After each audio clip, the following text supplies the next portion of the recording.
Hey, what's going on? I'm Bud Burke, and today's lesson we got the pentatonic scale and using pattern 3.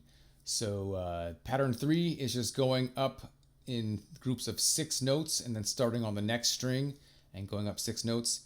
So when we did this with our regular scales, we would only go up 2 strings, but for our pentatonic scale, we'll be going up 3 strings. So you can think of it as moving up 3 strings of the scale, starting on the next string, moving up 3 strings, starting the next string, and so on and so on.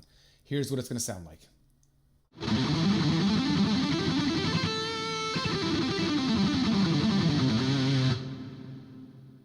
Okay, so let's do this with an A minor pentatonic or a C major pentatonic, whatever way you prefer to look at it. Okay,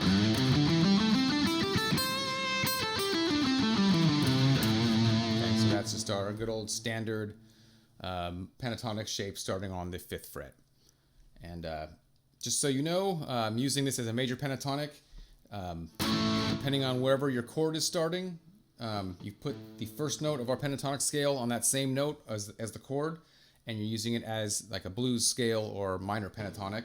So if, for instance, if I'm gonna, let's take a chord, let's put it on the 6th fret.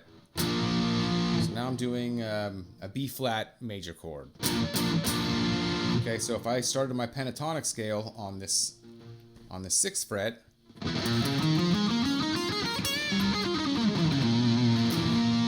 it'll kind of make it sound bluesy, and I'll be using it as a minor pentatonic. But if I take that second note of the scale and have that note land on the 6th fret, okay, which means I'm really moving the whole scale down by 3 frets. So now the first note is on the 3rd fret, the second note is on the 6th fret.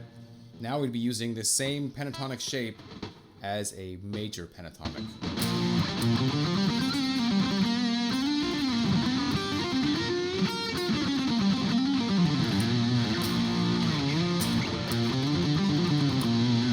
Anyway, there's a major versus minor pentatonics, easy ways to get more use out of the same fingering.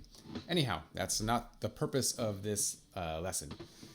Let's do pattern number 3 with our pentatonics. So in regular scales, it's going up 6 notes, which is 2 strings. For our pentatonic scale, since we're only using 2 notes on each string, we're going to go up 6 notes over 3 strings. Okay, so really nothing to it, really. Just going to go up 6 notes. Now let's start that same pattern on the next string up, starting on the A string. And start it on the D string. Starting on the G string. And a note to finish it off to keep us in time. Alright, so all together, ascending, we got this.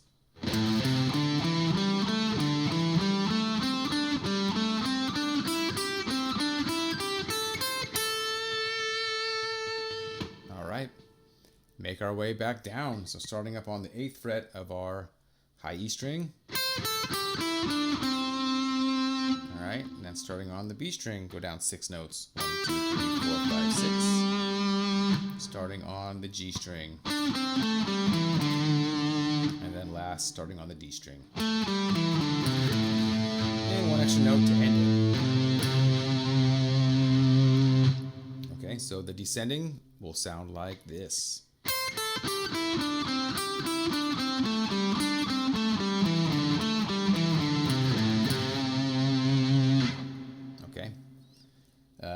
Doing this pattern always makes me think of one of my favorite solos by one of my favorite guitar players, Marty Friedman.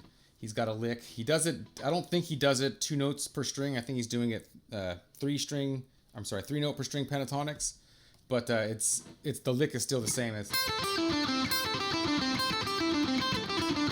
doing that. It's doing it at the speed that he does it is really hard to.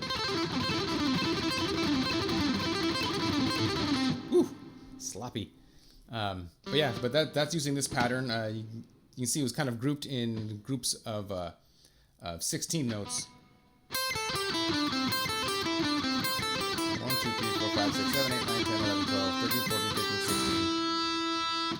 So I just does 2 strings at the end. Anyway, that's also not the purpose of this lesson, but there's an example of using this pattern and creating a lick out of it, not just using it as the actual pattern. Who knows? Maybe that'll be a future pattern. Maybe pattern number like 29 or something. I don't know. But anyhow, here is your pentatonic pattern 3, up and down, nice and slow and evenly.